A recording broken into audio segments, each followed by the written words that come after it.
Assalamualaikum Bu Yuni. Salam. Ya, apa kabarnya Bu Yuni hari ini? Alhamdulillah. Ya, jadi hari ini kita akan mengadakan percakapan praobservasi ya Bu Yun. Nanti saya akan mengamati proses pembelajaran yang dilakukan oleh Bu Yun di kelas.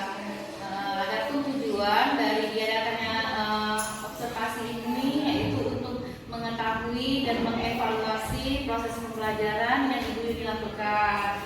Dan kenapa hari ini kita melakukan percakapan observasi yaitu sebagai awal sebelum Ibu melakukan kegiatan pembelajaran agar lebih siap dan lebih percaya diri sehingga bisa memberikan pembelajaran yang terbaik buat peserta didik. Ini saya akan memberikan Bu Yuni beberapa pertanyaan ya Bu ya. Oke, apa tujuan pembelajaran yang ingin Ibu capai? Di sini materinya saya akan mengajar tentang perkembangan kerajaan budaya Indonesia. Adapun tujuannya Bu ya, pertama mengidentifikasi kerajaan-kerajaan budaya Indonesia. Yang kedua, menganalisis kehidupan masyarakat, pemerintahan dan kebudayaan dari empat kerajaan, yaitu Kerajaan Kutai, Tarumanegara, Sriwijaya dan Mataram. Jadi materi pembelajarannya itu tentang perkembangan kerajaan Hindu-Buddha di Indonesia ya Bu Yuni ya. Terus tujuan dari pembelajaran ini yaitu yang pertama mengidentifikasi kerajaan Hindu-Buddha yang ada di Indonesia. Kemudian yang kedua menganalisis kehidupan masyarakat, terus pemerintahan dan kebudayaan dari empat kerajaan yaitu Kerajaan Kutai, Tarumanegara, Sriwijaya dan Mataram ya Bu ya. Bagaimana dengan area pengembangan yang ingin Ibu capai atau yang ingin Ibu lakukan saat observasi? Pengembangan di sini saya akan mengembangkan tentang pengetahuan dan keterampilannya. Pengetahuan di sini akan mengembangkan tentang perkembangan kerajaan Hindu-Buddha tadi, dan keterampilannya saya akan melakukan diskusi kelompok. Oke, jadi tentang ini ya Bu, area pengembangannya itu pengetahuannya dan ada keterampilan juga mengenai kerajaan Hindu-Buddha yang ada di Indonesia ya Bu. Terus keterampilannya dalam pembuatan makalah diskusi kelompoknya ya Bu ya. Oke, bagaimana strategi pembelajaran yang ingin Ibu terapkan di kelas? Mungkin dari metode ataupun model pembelajarannya Bu. Modelnya saya memakai PBL Bu, problem based learning. Metodenya diskusi, presentasi dan tanya jawab. Medianya saya pakai PowerPoint sama video Bu. Oke, berarti di sini model pembelajarannya PBL ya Bu, problem based learning. Terus dengan metode pembelajarannya itu diskusi kelompok ya Bu ya. Ada presentasi dan juga ada tanya jawab. Untuk medianya yaitu menggunakan PowerPoint dan video ya Bu, supaya lebih menarik pembelajarannya Bu. Oke, apa yang Ibu dapatkan setelah Ibu berbincang observasi ini dengan saya Bu? Saya memiliki gambaran dan media yang akan saya siapkan dan saya terapkan nanti. Oke, ini kapan rencana akan dilaksanakannya Bu? Insya Allah tanggal 28 Oktober 2024 jam jam kelima sampai 6 Bu. Oke, berarti tanggal 28 Oktober ya Bu ya, jam pembelajaran ke-5 dan ke-6 ya Bu ya. Oke, nanti insya Allah saya akan datang dan melakukan observasi di kelasnya ya Bu ya. Semoga semua bisa berjalan dengan lancar ya Bu. Nanti kita ketemu lagi pas saat observasi dan pasca observasi Bu Yuni. Terima kasih Bu Yuni. Assalamualaikum warahmatullahi wabarakatuh. Waalaikumsalam.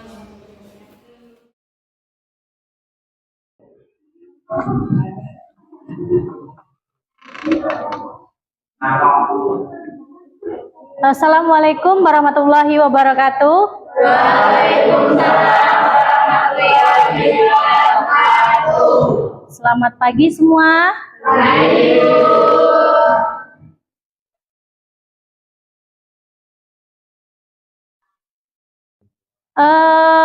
Sebelum memulai pembelajaran, kita berdoa dulu ya. Tolong ketua kelasnya, Rizky, dipimpin ya. Baik. Salam kepada Ibu Guru. Assalamualaikum warahmatullahi Waalaikumsalam warahmatullahi wabarakatuh. Sebelum memulai pelajaran hari ini, Ibu absen dulu ya. Ahmad Denny, izin? Oh ya. Desi, Faisal, ya. Safa, hari ini 3 orang ya. Gimana kabarnya hari ini? Baik. Sehat semua? Sehat. Sudah sarapan? Sudah. Alhamdulillah. Sebelum pembelajaran dimulai, coba kalian berdiri dulu. Semuanya berdiri dulu ya. Berdiri. Kenapa Rehan? Coba kalian lihat kanan, kiri, belakang. Ada sampah enggak? Kalau ada, silakan diambil. Ada enggak? Enggak ada. Udah bersih ya? Nah, kalau sampahnya udah enggak ada, sekarang kalian lihat diri kalian masing-masing. Sudah rapi, baju sudah dimasukkan? Yang belum, silakan dimasukkan. Rehan.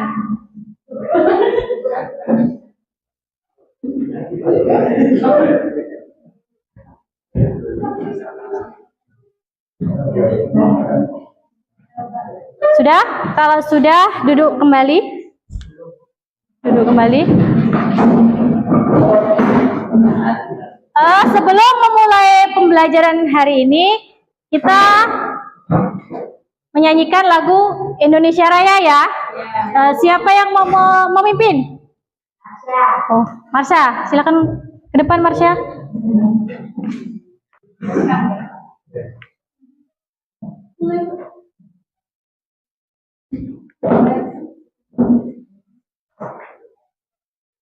Dah? Hah? Indonesia Raya, Indonesia tanah tumpah darahku, di sana aku berdiri dari bangku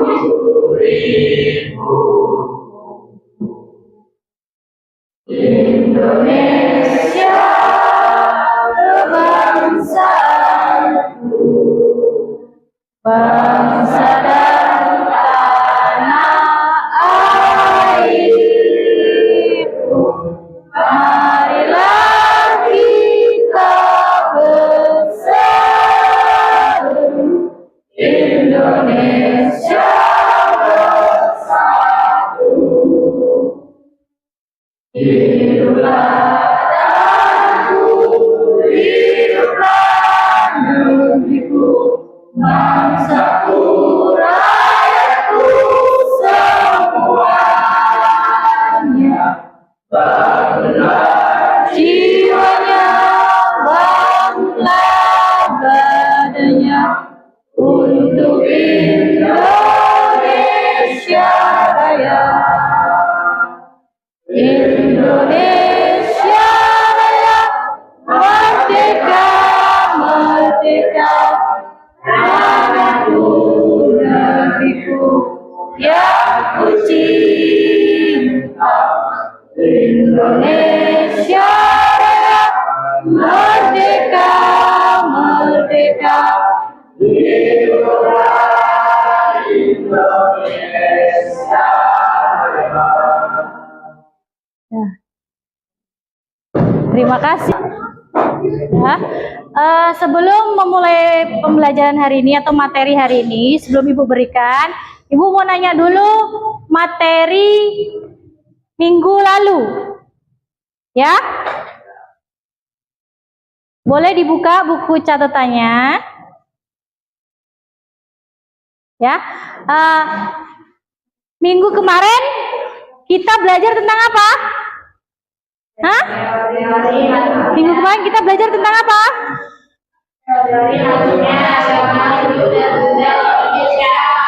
Ya, minggu kemarin kita belajar tentang teori masuknya agama Hindu-Buddha ke Indonesia. Ada berapa teori? Ada berapa teori? 5. Ya, coba siapa yang masih ingat? Tunjuk tangan. Oh iya, Masya. Teori apa aja?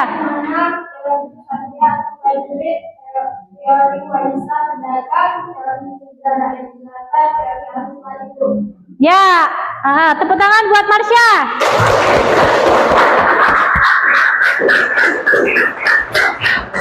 Ya, ada 5 teori ya. Teori apa aja?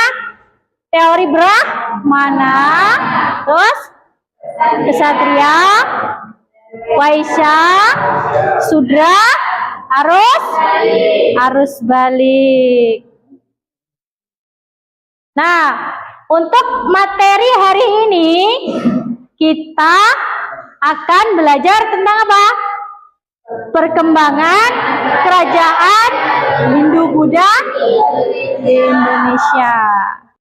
Adapun tujuan pembelajaran kita hari ini, ya, yang pertama kita akan mengidentifikasi kerajaan-kerajaan Hindu-Buddha di Indonesia. Selanjutnya, menganalisis kehidupan masyarakat, pemerintahan, dan kebudayaan.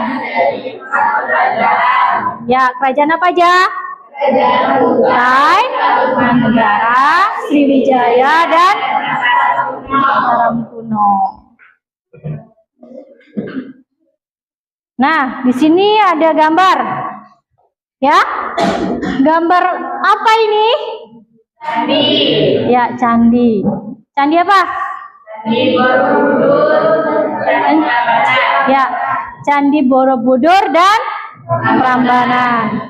Candi Borobudur dan Prambanan ini ada yang tahu terletak di mana? Jawa Tengah, tepatnya di Yogyakarta. Ya, benar sekali, di Jawa Tengah, tepatnya di Yogyakarta. Apakah ada yang sudah mengunjungi tempat ini? Sudah pernah ke sana? Sudah ada kelas ini? Belum sama sekali? Oh. Nanti kita kalau udah punya rezeki ke sana, ya? Ya. Di sini kan Ibu menampilkan apa? Candi Prambanan dan Candi Borobudur. Apa sih perbedaannya? Ada yang tahu nggak? Kalau tahu boleh tunjuk tangan. Siapa? Oh ya, Rangga. Apa perbedaannya, Rangga? Oh ya, benar sekali. Kalau Candi Borobudur ini merupakan peninggalan dari kerajaan, dari agama Buddha. Sedangkan kalau Candi Prambanan peninggalan dari agama Hindu. Ya, benar sekali. Dari gambar ini Ibu akan mengaitkan dengan pelajaran hari ini. Ya. Kenapa? Kenapa Ibu bisa mengaitkan gambar ini dengan materi hari ini? Karena candi ini merupakan peninggalan dari kerajaan apa? Ada yang tahu? Peninggalan dari kerajaan apa? Tahu nggak? Oh iya, Safa apa? Karena Candi Borobudur dan Prambanan merupakan peninggalan kerajaan Mataram. Ya, benar sekali. Ya, Candi Prambanan dan Candi Borobudur ini merupakan peninggalan dari kerajaan Mataram kuno. Ya, adapun kerajaan-kerajaan Hindu-Buddha di Indonesia ini ada 12 kerajaan ya. Yang pertama kerajaan apa? Kutai. Terus Tarumanegara. Terus Sriwijaya, Mataram kuno, Medang Kamulan, Kediri.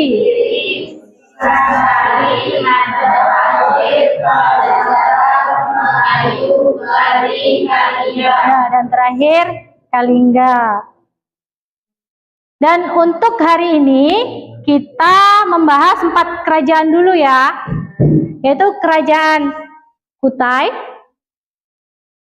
Mataram, Sriwijaya, sama Tarumanegara. Di sini Ibu ada video pembelajaran. Silakan kalian simak ya. Kalian lihat dari video ini ya. Nanti setelah ini kita akan berdiskusi kelompok atau membuat analisis. Ya, silakan. Kerajaan Kutai ini bercorak Hindu, terletak di daerah tepi Sungai Mahakam, Kalimantan Timur. Sumber kerajaan Kutai ini ada 7 buah prasasti yang berhuruf Pallawa dan berbahasa Sanskerta. Pendirinya adalah Hudugga. Setelah Hudugga wafat, kemudian digantikan oleh putranya yaitu Aswawarna. Kemudian digantikan oleh Mulawarna. Yang kedua adalah kerajaan Tarumanegara. Berkembang bersamaan dengan kerajaan Kutai yaitu sekitar abad 5 Masehi, terletak di daerah Bekasi, Jawa Barat. Raja yang paling terkenal adalah Purnawarna. Keberadaan kerajaan ini diketahui melalui 7 buah prasasti kilometer di kerajaan. Prasasti yang ketiga adalah kerajaan Sriwijaya. Kerajaan ini terletak di Sumatera yang berkembang pada abad ke-7 Masehi. Diperkirakan kerajaan Sriwijaya ini berada di Palembang. Sumber kerajaan yang keempat adalah prasasti Kota Kapur, yaitu permintaan kepada dewa untuk menjaga kedaulatan Sriwijaya. Yang keempat adalah kerajaan Mataram. Berdiri sekitar abad ke-8, letaknya pasti ada yang menyebutkan di Medan Hipopitu. Intinya ini dikelilingi oleh gunung-gunung. Jadi berdasarkan informasinya, kerajaan ini berada di Magelang.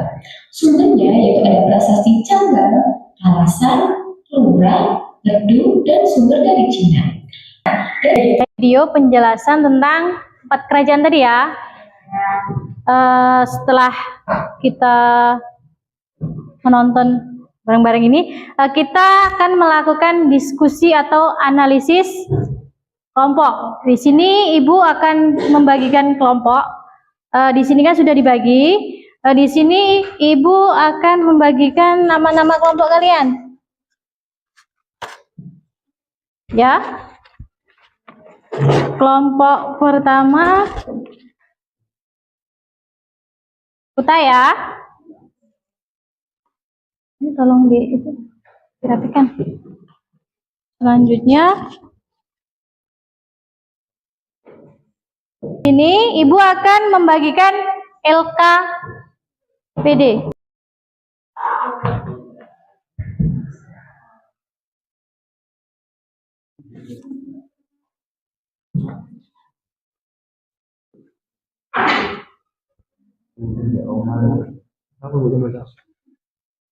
Kelompok Sriwijaya.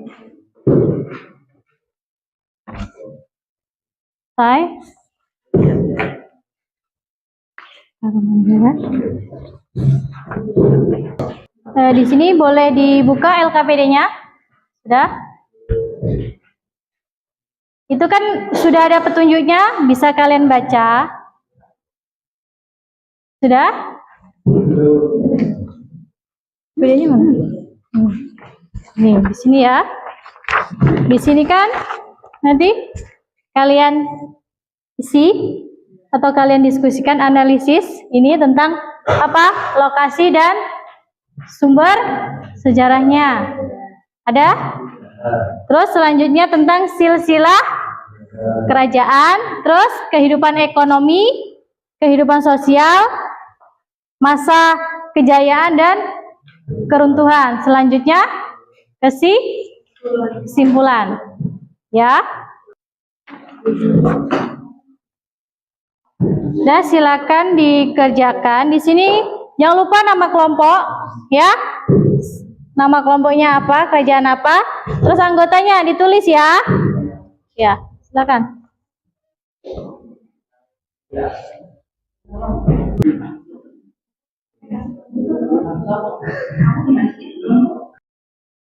Kira-kira ada yang tanyakan nggak? Ada yang kurang jelas? Bisa ditanyakan? Kelompok ini ada yang tanyakan nggak? Aman?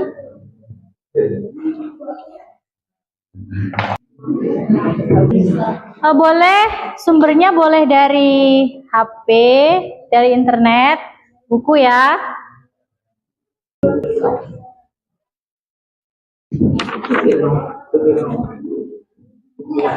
Ini kelompok Kutai.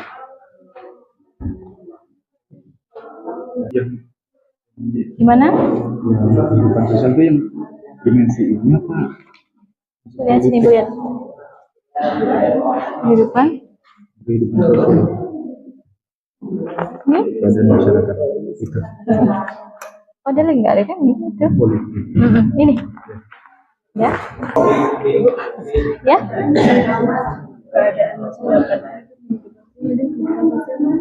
Nah, ini.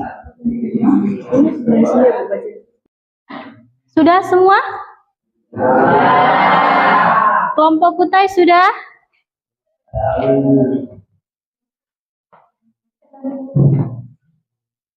Kalau sudah, kita ice breaking dulu biar nggak ngantuk, biar semangat lagi.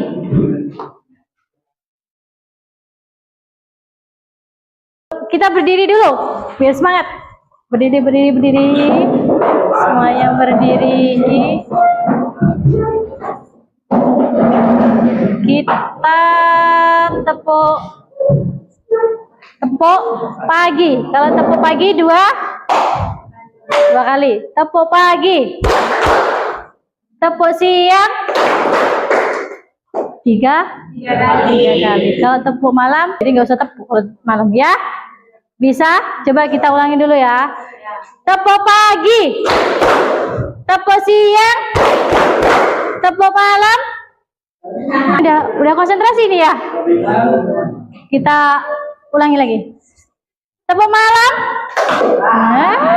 Kok masih? Tepuk siang, tepuk malam. Masih belum konsen? Sekali lagi. Tepuk siang, tepuk pagi, tepuk malam, tepuk pagi. Dah. Masih ada yang ngantuk nggak? Masih ada yang ngantuk? Nggak. Kalau nggak, kita mulai untuk presentasi. Ya, dari kelompok Kutai dulu. Silakan, siapa yang mau mewakili membacakan hasil analisisnya? Ya, berdiri. Assalamualaikum warahmatullahi wabarakatuh. Waalaikumsalam warahmatullahi wabarakatuh. Saya perwakilan dari kelompok Kutai akan membacakan hasil analisis kelompok kami mengenai kerajaan Kutai. Nomor 1, lokasi dan sumber sejarah. Didikan pada abad ke-14 ini merupakan kerajaan pertama di Indonesia yang bercorak Hindu, terletak di Kalimantan Timur, yaitu di daerah Muara Kanan di tepi Sungai Matiaka. Tuhan kerajaan, tewasnya seorang raja bernama Maharaja Dharma. Sepertinya dalam satu peperangan menandakan masa kerajaan Kutai telah berakhir. Mungkin demikian yang dapat saya sampaikan. Saya akhiri. Wassalamualaikum warahmatullahi wabarakatuh. Waalaikumsalam warahmatullahi wabarakatuh. Mungkin dari kelompok lain ada yang bertanya. Assalamualaikum warahmatullahi wabarakatuh. Waalaikumsalam warahmatullahi wabarakatuh. Saya dari kelompok Taman Negara.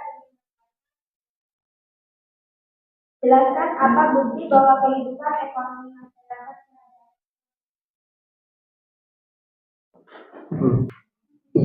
Baiklah, saya Riana akan menjawab pertanyaan dari kelompok. Jawabannya adalah perekonomian kerajaan Kutai dianggap sudah mati dengan Raja Mulawarman yang sanggup memberi hadiah sebanyak 20 ekor sapi. Ini juga menjadi ciri bahwa masa pencarian penduduk kerajaan Kutai adalah peternak. Saya akhiri. Wassalamualaikum warahmatullahi wabarakatuh. Sekarang langsung ke kelompok Tarumanegara ya. Siapa yang mau mewakilkan? Ya, Tri, silakan berdiri.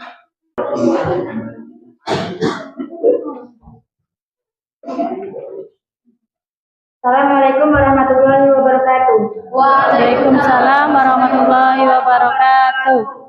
Perkenalkan, nama saya Tri Hobuka. Saya perwakilan dari kelompok Tarumanegara akan membacakan hasil analisis kelompok kami yang berjudul Kerajaan Tarumanegara. Lokasi dan sumber sejarah terletak di Jawa Barat di antara 3 daerah Karawang, Jakarta, Bogor. Berdiri hampir bersamaan dengan Kerajaan Kutai abad ke-4 dan ke-5 Masehi. Sumber berita Cina Musafir Fahim 414 Masehi. Adanya kerajaan bernama Kaulomo sama dengan Tarumanegara. Silsilah kerajaan. Jika diurutkan berdasarkan silsilah keluarga raja-raja yang pernah memegang tahta Tarumanegara, maka daftarnya adalah sebagai berikut. Jaya Singawarman pada tahun 358 sampai 382. Purnawarman 395 sampai 434. Dan ada 2 faktor utama yang menyebabkan runtuhnya Tarumanegara. Yang pertama, serangan Sriwijaya pada tahun 650. Yang kedua, pecahnya Tarumanegara menjadi Sunda dan Galuh. Sekian hasil analisis dari kelompok kami. Jika ada yang ingin ditanyakan, kami silakan. Assalamualaikum warahmatullahi wabarakatuh. Waalaikumsalam warahmatullahi wabarakatuh. Di sini saya akan membacakan kelompok Tarumanegara. Bukan sebuah negara yang menerangkan tentang keberadaan kerajaan Tarumanegara.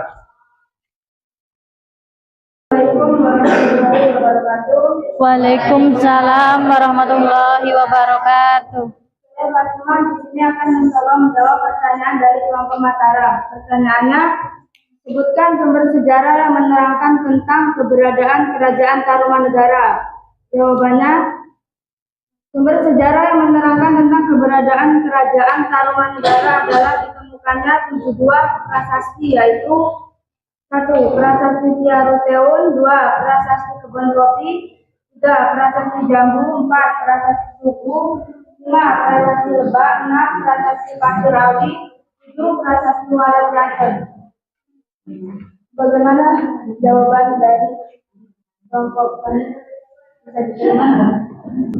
Baik, kami terima jawabannya. Sekian dari saya. Wassalamualaikum warahmatullahi wabarakatuh. Waalaikumsalam warahmatullahi wabarakatuh. Terima kasih untuk semua kelompok Kutai, kelompok Sriwijaya, Tarumanegara, dan Mataram sudah mempresentasikan kelompoknya, ya.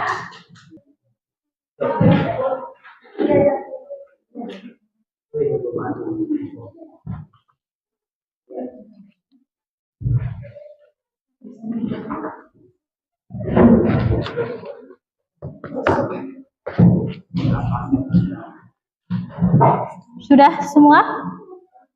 Sudah? Nah, itu tadi diskusi kita pada hari ini tentang Kerajaan Kutai, Tarumanegara, Sriwijaya, dan Mataram. Di sini Kerajaan Kutai ini tadi terletak di mana?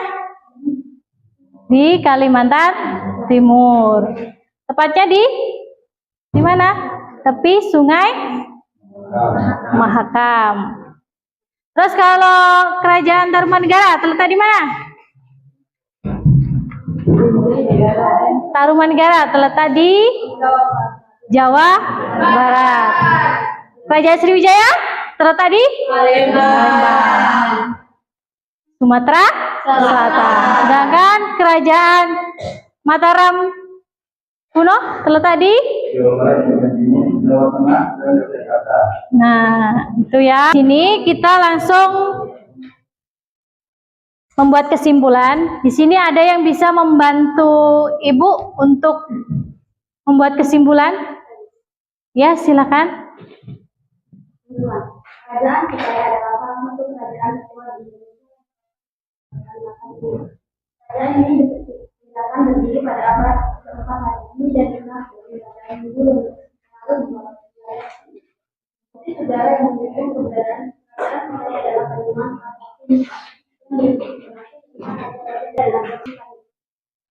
Nah, itu tadi hasil kesimpulan dari teman kita. Kita tepuk tangan dulu.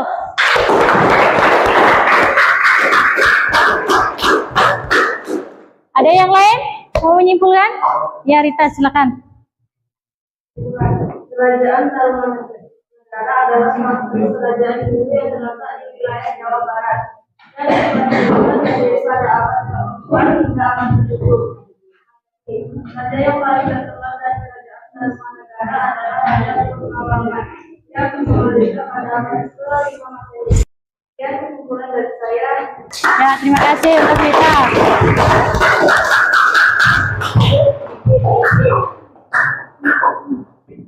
Ada lagi yang mau menyimpulkan?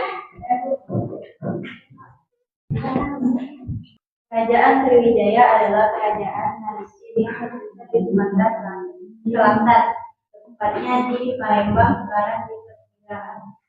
Berdiri pada abad ke-7 hingga abad ke-13 Masehi. Kerajaan ini dikenal sebagai salah satu kerajaan terbesar yang membuat hubungan. Ya, tepuk tangan buat teman-teman yang udah menyimpulkan.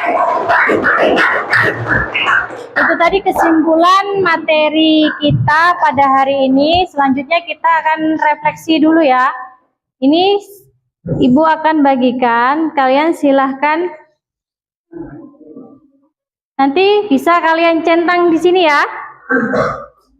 Kalian centang di sini kan. Saya senang mengikuti pembelajaran sejarah hari ini. Nah, di sini silakan kalian centang jika setuju, ini kan ada kolom 1, 2, 3. Tidak setuju jika 1, kurang setuju 2, setuju 3, dan yang terakhir sangat setuju. Nih, ya, silakan. Saya senang mengikuti pembelajaran sejarah hari ini. Jika senang, kan di sini udah ada gambarnya, senyum atau sedih, ya. Ya, silakan. Nah, kalau sudah dikumpul per kelompok di sini, Ibu akan menyampaikan materi minggu depan, ya. Minggu depan kita akan belajar tentang kelanjutan dari 4 kerajaan tadi ya, yaitu kerajaan apa aja? Kita belajar tentang kerajaan Medang Kamulan, Kediri, Singasari, dan Majapahit. Ya, silakan di rumah nanti boleh dicari ya, boleh di sumbernya dari buku atau internet. Akan mengerjakan latihan dulu ya sebelum kita tutup pelajaran hari ini.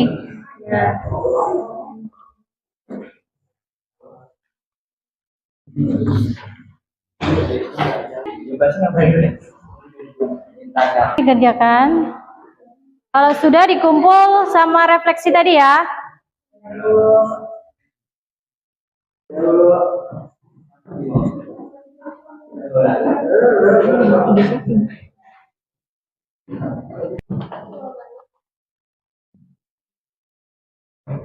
Sudah? Silakan dikumpul. Sudah? Rizky sudah? Sudah?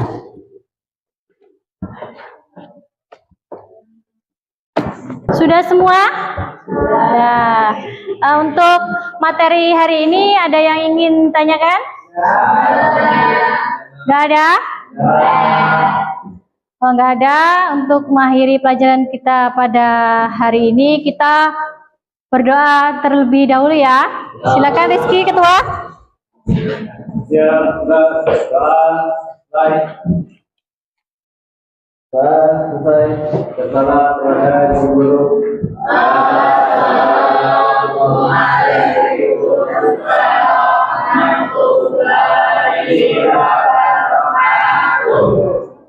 Waalaikumsalam warahmatullahi wabarakatuh.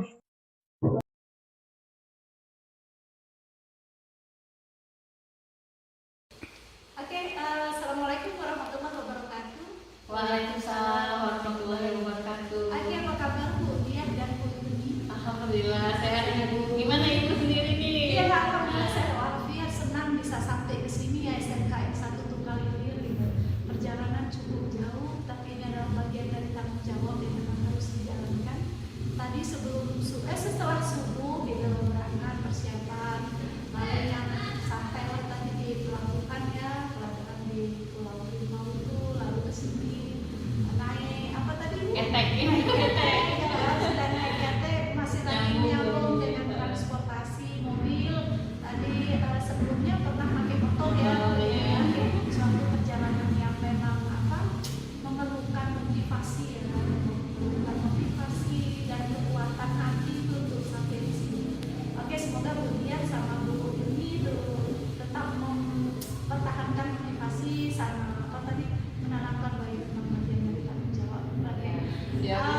Semoga kedepannya tetap bersemangat ya. Ini hari ini tadi sudah akan dilakukan pasca observasi yang sudah dijalankan ya Bu. Ini pada tanggal 28 Oktober tahun 2024 di kelas 10 ya. Oke. Tujuan dari pasca observasi tentunya untuk menindaklanjuti dan observasi pembelajaran yang kemarin sehingga diperoleh apa kendala, terus apa yang keluarnya atau upayanya dan apa tanggung jawab yang akan dilakukan selanjutnya setelah melakukan pasca observasi. Silakan Ibu Dian sebagai coach untuk menggali potensi dan upaya yang telah dan akan dilakukan oleh Ibu Yuni dalam proses coaching ini. Oke, semangat. Iya, terima kasih juga atas waktunya. Silakan. Apa kabar nih Bu Yuni? Alhamdulillah sehat Ibu. Ketemu lagi ya Bu Yuni ya. Setelah kemarin kita adakan observasi, terus proses observasi, dan pada hari ini kita pasca observasi ya Bu Yuni ya. Jadi tujuan kita melakukan ini yaitu untuk mengevaluasi proses pembelajaran yang sudah Bu Yuni lakukan di kelas supaya kedepannya bisa lebih baik lagi ya Bu ya, yang bisa berpihak kepada murid. Jadi mungkin saat ini saya akan memberikan beberapa pertanyaan untuk Bu Yuni. Untuk yang pertama yaitu bagaimana perasaan Bu Yuni setelah kita melakukan observasi di kelas kemarin Bu? Awalnya Bu ya agak tegang, tapi alhamdulillah bisa berjalan dengan baik dan lancar. Oke, jadi awalnya agak tegang dia ya Bu Yuni ya. Selanjutnya bisa berjalan dengan lancar. Ini saya akan kilas balik sebentar kemarin ya Bu ya, gimana dengan area pengembangan yang Ibu lakukan di dalam kelas? Area pengembangannya yaitu tentang pengetahuan dan keterampilan, dan alhamdulillah bisa terlaksana dengan baik. Oke, jadi di sini ada area pengembangannya yaitu pengetahuan dan keterampilan juga bisa berjalan dengan baik ya Bu. Bagaimana dengan langkah-langkah pembelajaran di dalam kelas ini? Itu dimulai dengan mempersiapkan perangkat pembelajaran Bu. Selain perangkat pembelajaran ada lagi nggak Bu? Menyiapkan sarana dan prasarana Bu. Ya, untuk menunjang proses pembelajarannya ya Bu ya. Terus ini kan sejauh ini kan misalnya area pengembangannya berhasil ya Bu ya. Jadi alhamdulillah bisa berjalan dengan lancar. Tapi apakah ini mengalami kendala-kendala juga dalam proses pembelajarannya Bu? Ada Ibu, yaitu ada beberapa anak atau peserta didik yang kurang aktif selama proses pembelajaran atau diskusi Bu. Seperti itu ya Bu. Jadi ada beberapa anak yang kurang aktif dalam proses diskusi. Menurut Ibu ini apa yang menyebabkan mereka seperti ini Bu? Mungkin salah satunya karena pembagian kelompok yang kurang sesuai dengan minat siswa Ibu. Jadi menurut Ibu ini mungkin karena kurang sesuai dengan minat siswa. Nah, selain itu ada nggak Bu? Selain minat ini yang menyebabkan mereka jadi kurang aktif ini? Mungkin pengelompokannya juga kurang sesuai dengan gaya belajar peserta didik Ibu. Seperti itu ya Bu ini ya. Jadi upaya atau langkah apa yang akan Ibu Yuni lakukan dalam mengatasi hal ini Bu? Mungkin kedepannya saya akan menggali informasi dengan menjalin komunikasi dengan peserta didik Ibu, dan menggali minat-minat mereka tentang gaya belajar mereka yang sesuai, yaitu dengan pengelompokan yaitu belajar tentang auditory, visual atau kinestetik. Berarti bisa ini ya Bu dikelompokkan menurut gaya belajarnya, apakah auditori visual atau kombinasi. Iya. Ini kapan rencananya Ibu Yuni akan lakukan perubahan Ibu atau perbaikan Ibu? Insya Allah awal semester Ibu, karena sebentar lagi kan anak-anak mau semesteran ujian akhir ini, jadi Insya Allah semester awal. Iya, berarti nanti saya tunggu informasinya ya, Bu, bagaimana kelanjutan dari proses ini ya Bu Yuni ya. Selanjutnya apa upaya yang Ibu Yuni lakukan untuk meningkatkan atau mengembangkan kompetensi diri Ibu Yuni sendiri?